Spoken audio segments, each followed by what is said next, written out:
Hello viewers, আজকের ভিডিওটা আমার নকশি কাঁথার ওপর।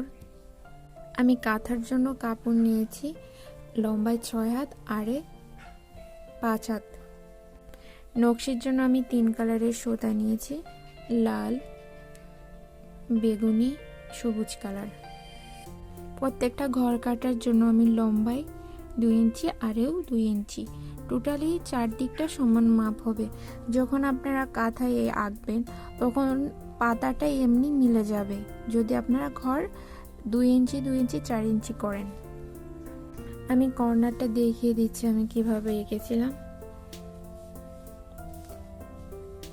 আরো আড়ি করে কিন্তু দাগ দেওয়ার, আর এই পার করার জন্য 1.5 ইঞ্চি করে জায়গা রেখেছিলাম।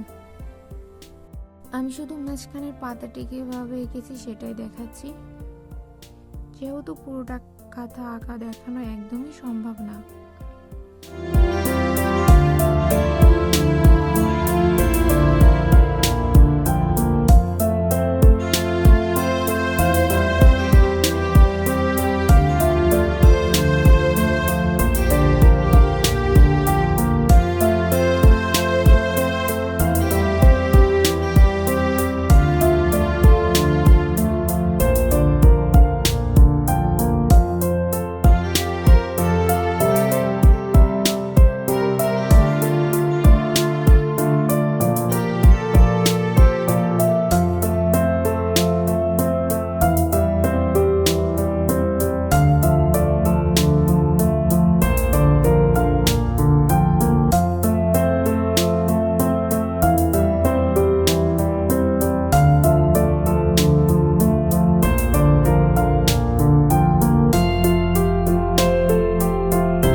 করার জন্য 4টে সুতা নিয়েছি।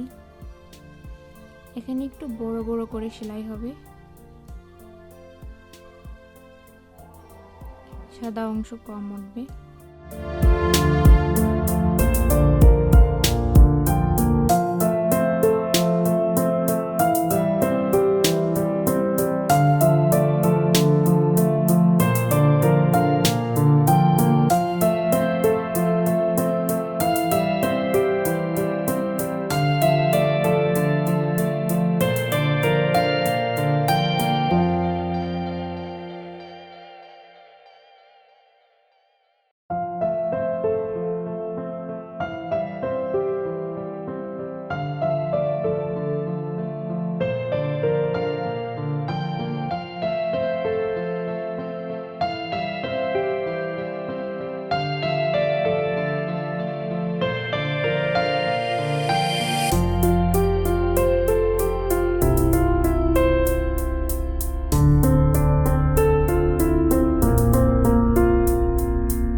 এইভাবে আমি প্রত্যেকটা সেলাই করেছি।